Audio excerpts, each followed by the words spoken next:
Folks, sorry, I gotta talk loud. We have bad weather in Florida.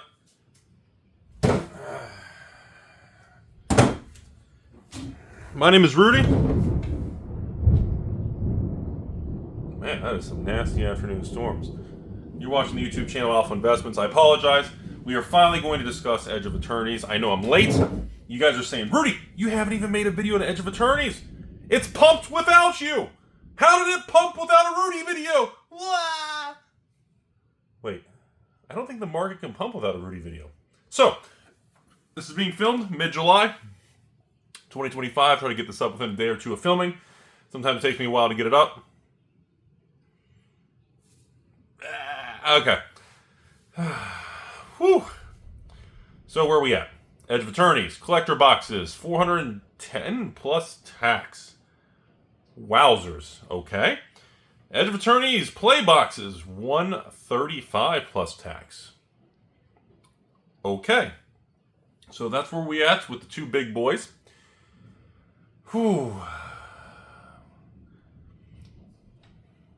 It feels like we are definitely having the Pokemon, the crypto. We are definitely having Pokemon money, Pokemon YouTubers, Bitcoin, crypto, altcoins. We are definitely having flow over into Magic. And it definitely feels like it started with Final Fantasy. That is by far, that's what it feels like right now. Now, I don't know if it's going to sustain this or not, but Edge of Eternities, if you're a patron, I'm sorry. Collector boxes, I'm going to cut the quantity to one box again. Just like Final Fantasy did. We did the Final Fantasy collectors for the $7.39. Congratulations to the 1,000 patrons who bought that. I know you doubled your money. It's a quick $500-$600 profit. That's always fun. As far as Edge of Eternities, we're going to have to do one collector box also. We can't do two. I'm pretty much getting the same Edge of Eternity collector boxes I did with Final Fantasy. Actually, maybe less. I think it might be like slightly less. Again, this is the market's fault. This is everybody's fault because everybody was so damn negative and pretty much told Wizards, we don't want to pre-order much, and pretty much Wizards said, you got it! You got it, Buttercup! We're going to cut the print run. I almost feel like Wizards is jealous of the Pokemon thing. Like, I almost feel like whoever's at the top, because clearly it's not Cynthia Williams anymore. Too soon, because she's too busy selling Funko. She can't sell Funko. I'm sure she'll land forward into the next CEO company. I'm sure it'll work out great for that company. It feels like Wizards is jealous of like the Pokemon thing, and it's like they're trying to prove a point. It's super weird. I've never seen a situation like this. This market's scarier. See, this market's more difficult than like a market from a few years ago. When the market's in a bear market, everything's garbage. Everyone in the comment section's like, oh God, here comes the Rudy pump before everything tanks. You know, that market was easy for me. Like, that was a playground because everything was cheap. Nobody really fought for allocation. I could do whatever I want. Dang, that weather's bad. And, you know, but this time around, this market is just so difficult because everyone's like, please give me collector boxes. So Edge of Eternities over 400 collector box. At this point, it's going to come down to what the market and what you all think of the product. Some of you are saying, it still sucks, I'm skipping it. Other people are saying, wow, spaceships in space, that's pretty cool. Oh, wow, the Shocklands are back. Oh, wow, Galaxy Foil's back. Oh, wow, Infinity Shocklands are better. Fuck it, let's buy all the Infinity Shocklands. By the way, as of the filming of this video, Infinity Collectors are no longer $289. They are, Jesus, $389. I'm sure it'll be slightly different when you watch this. Still a good deal. For those of you interested, no, I'm not selling any. Don't ask me. So, that's what's going on there. This is going to be a situation where, like, the play box thing is weird.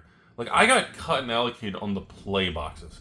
Like, I ordered the same 8,000 Edge of Eternity play boxes I did with Final Fantasy play, Tarkir Dragonstore play. But this time, I got cut from 8,000 play boxes down to like, I think 4 or 5. I have to add up all the numbers together from each source, but I'm like, really? Like, really? So, for those of you guys wondering, like, even what I'm doing, I'm trying to decide Do I still offer patrons a whole case for $100 a box, so $600 for a case? Or do we have to do the limit of like 3 boxes? I mean, 100. They're still $100, and I know you guys are gonna be. I know a lot of y'all don't like money, you don't like Rudy, so please go on TCG Player, support your local game store, buy yourself some Edge of Eternity boxes as of right now for $135 plus tax, so $150 a box. So for those of you who don't like money, 3 of them on TCG Player are about $450. So make sure you stimulate the economy. We appreciate your sacrifice. Don't save money, don't get ahead. Please stay a part of the machine. So I'm just trying to figure out, do I still allow patrons to buy a full case of play boxes, or do we cut it to half case to try to share and spread the love? Because the problem is all these play boxes. This is like the opposite of like Star Wars Unlimited. Like Star Wars Unlimited right now, because ever since they started having their Carbonite collector boxes to copy Magic, everybody just wants Star Wars Unlimited collector boxes. Everybody wants Star Wars Unlimited, the fancy, borderless fancy stuff, the serialized cards and Star Wars. The only problem is it's annihilating the regular draft box in Star Wars Unlimited. So, gee, who could have seen that coming? So in Magic, it's very weird. We have the basic play box, and honestly, be straightforward with you. Even at $135 on TCG Player plus tax at $150 shipped for most of you, that's still not a terrible price. Considering market conditions, inflation, where we are in the world, $140 to $150 shipped for a play box for most of you out there, especially depending where you're located in the United States, is not a rip-off thing. I don't think this is anything to do with stores ripping off or anything. Of course, Scalper Scanner, MSRP Gang, all these people are going to be morons, and they're going to stay stupid in the bottom of the totem pole because, again, we got to have someone there. Timmies are going to Timmy, right? But in reality, it's really not that, it's really not that overpriced. That's my opinion, okay? So, when we look at the Edge of Eternity situation, my fear is that we're going to have the same thing with every play box now. Like, these things come out, we get a ton of boxes, the market gobbles it all up, and we're in this nasty, vicious cycle where we can't get more product. So we have this queue, this line of Bloomborough play, Foundation play, Tarkir play, Final Fantasy play, and now here comes Edge of Eternity. We have like 5 sets lined up, and I've got like POs, and I got purchase orders in the system of like, I want like 5,000 boxes of every single one. Like Wizards, I know some of you watch my channel. Hasbro, some of you watch my channel. Like, I'm willing to buy, like, that's 30,000 play boxes. Like, do you know how much revenue that is for Papa Hasbro and you board of directors and all your golden parachutes and money?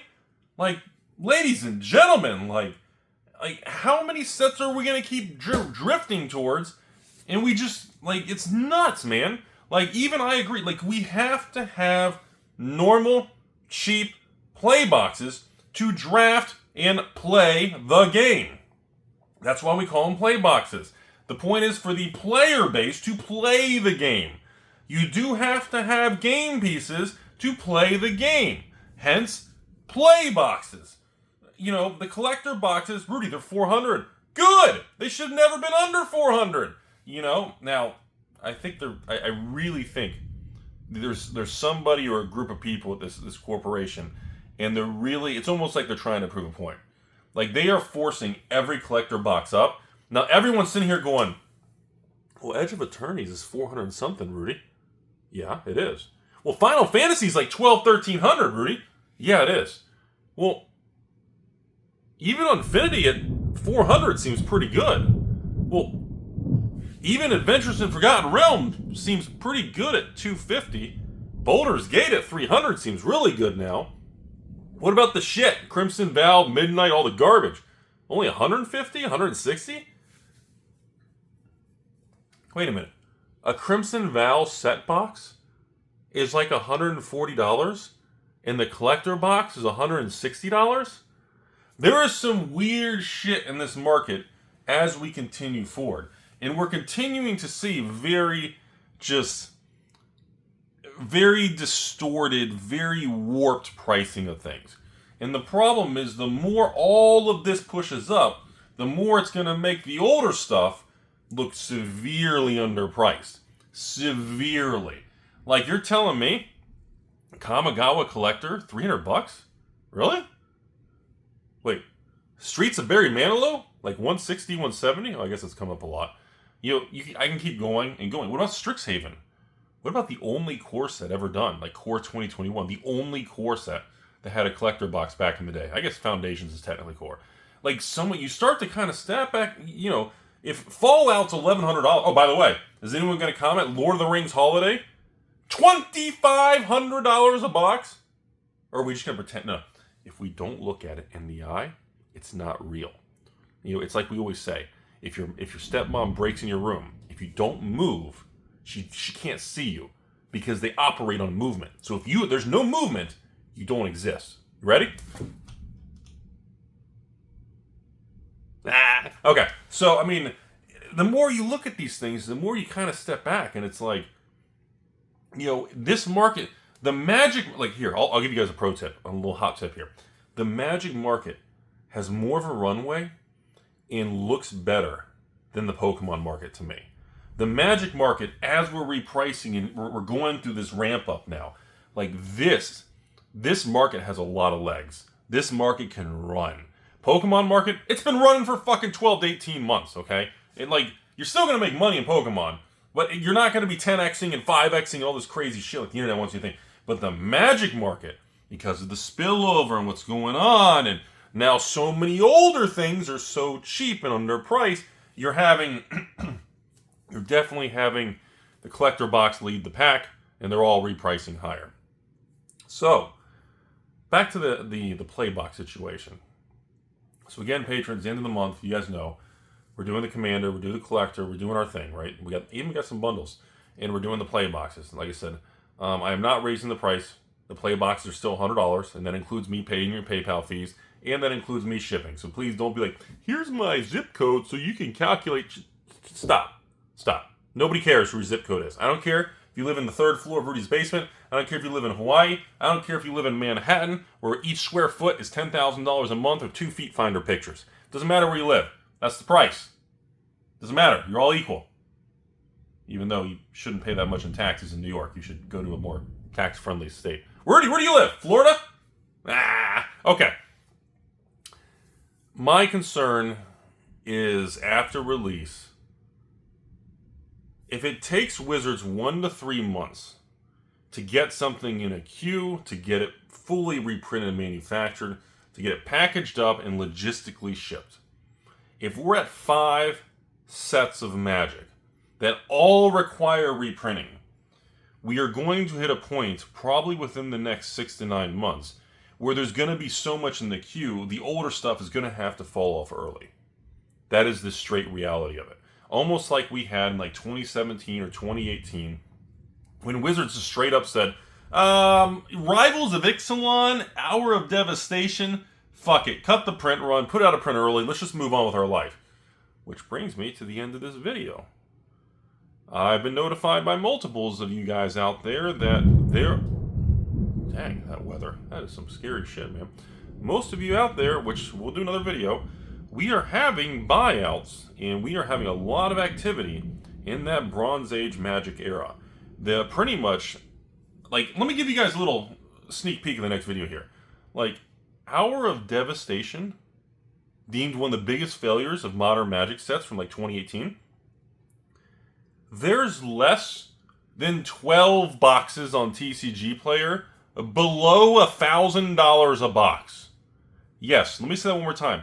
For Hour of Devastating Your Wallet, Hour of Devastation, the sequel to Amun Kitty Cat, less than 12 boxes below $1,000 a box. Now, do I think Hour of Devastation is going to be worth $1,000 plus? I don't think it's worth that, but there's nothing left.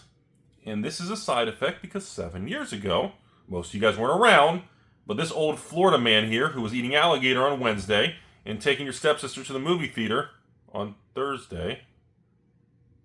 I'm not going to say that. And I remember back then, nobody bought Hour of Devastation.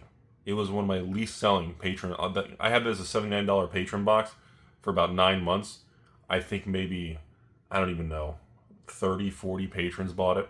And even back then, this channel and the patron army, the Rudy, we weren't that big back then. But even then, it was like, dude, I don't even think 1% of the patrons bought Hour of Devastation for $79 a box. This was, that was just what it was. So now 8 years later, there was no reprints, there was no restocks. It was like Rivals of Ixalan. Well, shit's so bad, get rid of it. Oh my god, wasn't this video supposed to be about Edge of Eternities? So, the point is, I'm trying to figure out how to navigate this. Like right now, I have Bloomborough, the 118 shipped for you guys, but it's limit 1 box a month, and you guys are buying the shit out of it. Why? Because, well, getting $20 to $30 something off a box for one little box every month is still pretty damn attractive. It is what it is. And when this Bloomborough runs out, I'm on like my last pallet or whatever. When this runs out, hopefully we get a restock of Tarkir. Maybe we get a restock of Foundations again. Like all these things, it's like, the backlog is getting so bad. Like, are they going to solve the problem? Or are we back? Here it is. I'm going to end you guys. Jeez. I'm going to end the video on this last thought with you guys. God, everything's like shaking. Last thought with you guys. And I'm not saying this is happening, but I did bring this up a couple months ago. Are we starting to go back to the era of pre-2011 printed demand? This rumor's been swirling for a couple months. I have not been on board, and I have refused to believe this is true because Hasbro likes money. I refuse to believe this rumor is true. But the more time that's going by, it's really making me say, maybe this isn't an accident, and maybe we are going back to an era of Magic, well, like the Silver Age, where they printed so much, and when they did a little reprint, here you go, but they just moved forward. And maybe they're not looking to have a bunch of inventory. Maybe they're not looking to have these things available for 2 years or 3 years. Maybe all of our perspective is wrong, and we just don't realize that the market is already entering a new era of Magic. And maybe it's because it's not making sense to me, folks. The cost to do a Bloomborough reprint for play boxes, probably 20% of the cost is the startup cost of getting the whole system in place, of the printing, the manufacturing, the plates, and blah, blah, blah. Okay? The difference in printing a 10,000 box play box reprint versus a 20,000 play box reprint for Hasbro Wizards is negligible. Like, the cost of each additional booster box that's printed is so minuscule after your original costs are paid for. So why are they not doing more if it's in the best interest financially for them to? And, maybe it's an accident. Maybe it's printing capacity, whatever you want to call it. But at this point in time, Foundations, Bloomborough, Tarkir, Final Fantasy, in literally in the next 30 days, Edge of Eternities is going to be on that list. That's 5 new sets. I will take an order of 5,000 play boxes for all 5 sets. That is 25,000 play boxes. Even at whatever, $120 about, do the math. Do the math. Like, it's not making sense unless it's intentional. And I'm starting to think that this is maybe another newer era we don't know yet. Because something is fishy with this whole thing. And I almost feel like these Wizards and these Hasbro people are sitting there and they're going, look at Pokemon. Look at what they're doing. No matter what they do, the market, they never have inventory problem. Pokemon just flushes they don't sit on inventory. The Pokemon company just sells everything, collects money like crazy, right? Well, in the last 10 years, Wizards, all they do is spend shit tons of money on storage in their Texas warehouse with literally hundreds of pallets all over the place. Utilities, insurance, payroll, security, logistics of moving pallets, forklifts, all kinds of, insurance, safety things, everything. Pokemon, they don't care. They print it all, it just flings out the door. They don't have carrying costs. So it's like, did somebody finally move into Wizards and say, hey, maybe we ought to do better? Maybe this whole game piece army mentality, maybe we should look at these guys. Who's best in breed? Who's the blue chip? Pokemon. Well, Shouldn't we copy the best in breed? Shouldn't we mimic the number one? I don't know. But to me, if they are taking that route, I'm anti-game piece army, because again, all of you spend your money in this industry. The money you spend deserves to hold value because you worked hard for your money. And everybody deserves to work hard, get their own money, and that money needs to be respected, no matter how little or how much you have. So I am the loudest proponent that game pieces should hold value because you traded your time at a job that you probably don't like, putting up with a manager that you probably hate, to pretty much trade your life for that little bit of resource, to trade it into a hobby that makes you happy. Therefore, well, Rudy, hobbies aren't supposed to have value. I don't care. Your face isn't supposed to be so ugly. But at the same time, people's money deserves to hold value and be respected, especially in an era with this kind of government policy, with this kind of fiscal policy, with this kind of debt, with this kind of value of the US dollar, inflation, dilution, whatever, all that shit. You need to have some sort of holding of value to make people feel entrenched long term. And I'm wondering if there's some other forces at work here, because if we go past Edge of Eternities, and now we're going into Spider-Man and like Avatar, and we still have every single Magic set out of stock, there's a point where we got to call it, folks. There's a point where we got to call it. The only reason I have all this, look behind me, the only reason this exists is because of Wizards' printing policy. Distributors don't want to sit on things. They don't want to tie up capital. Distributors have lines of credit. Distributors pay interest on that tied up capital. They want it off the books. And in previous eras, March of the Machine, Kamigawa, Phyrexia, Brothers War, all the way to Behind the Camera, Baldur's Gate, Ixalan, Wilds of Eldraine, Streets of Barry Manilow's Face. Essentially, it's agreed that all that was overprinted. Side effects of COVID and Cynthia Williams with cigarettes, right? So here we are. Is Wizards going to do the classic pivot? And when they pivot, are they going to do the classic corporate thing where they overswing the pendulum? Because we don't have much more runway, folks. And we are easily within 6 months of accepting the fact that this is just how it's going to be. The days of all the cheap boxes. Because remember, even right now, Rudy, Aether Drift. Well, let me just say it real quick. Aether Drift, Rudy, your boxes are $100 with shipping and everything. I see them online for $90. You're overcharging by $10. No one cares. I don't change the price every morning I wake up after I eat 15 eggs and 75 strips of bacon. I don't change. That's the price. Your attitude is going to be happy or sad based on where that price is on the living, breathing entity known as the secondary market. So we have products that have not skyrocketed. Aether Drift, and then every other play box is gone up. Collector boxes are essentially the Pokemon version of Magic for crypto people, for Poke people.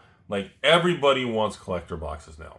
And the thing is, unlike Star Wars Unlimited with their Carbonite box versus regular, Magic, everybody wants the play boxes just as much as the collector. And I'm starting to think the play box thing is never going to get fixed. And that's where we're at. Hope you guys learned something. A couple weeks till release on Edge of Eternities. Ought to be a very fascinating ride, everybody.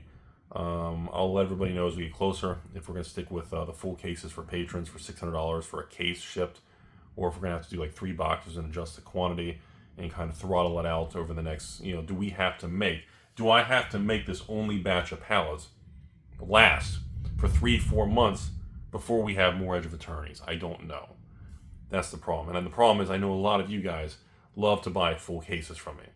That's always a big thing, and it's been a big thing for years. So I hate not being allowed that, especially on regular play boxes, especially when, if you guys are a patron of mine, you support this channel and you like all the knowledge and you guys feel that I help you learn and you feel that, paying a few dollars a month for this knowledge and conversation is worth it every month.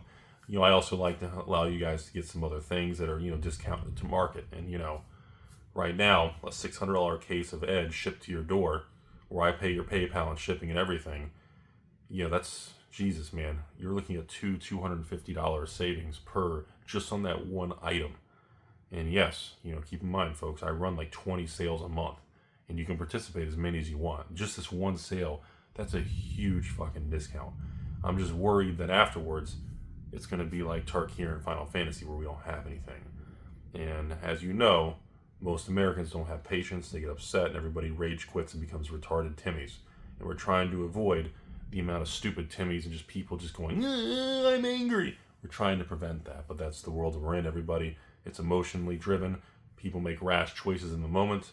As I always say, never make a big choice, never make anything until you sleep on it. If you feel the same way a day later, then go for it. You know what? Past that, sorry folks, Edge of Eternities for $130, $140, $150 for play boxes on the open market. Still a fair price. Buy online, support other LGSs. I don't think it's a ripoff. $400 Edge of Eternity collectors. Well, the fact that I'm getting equal to or less than compared to Final Fantasy, those things ain't going down. Unless the whole market collapses, maybe we'll go from 400 to 300. Ooh. But chances are, I've told you guys the last 12 months in a row, it looks like most of these collector boxes are going to be $500 to $1,000 a box. I don't see this changing. If anything, it looks like it could accelerate more as Wizards leans into this, and they're very happy with the direction of everything. And I think that's just kind of, it could be the beginning of another era. And we could be reverting back to non-printed demand for regular standard boxes, which is crazy because I haven't said that in 10, 15 years. But, 14 years ago, printed demand didn't exist. Thanks for lurking.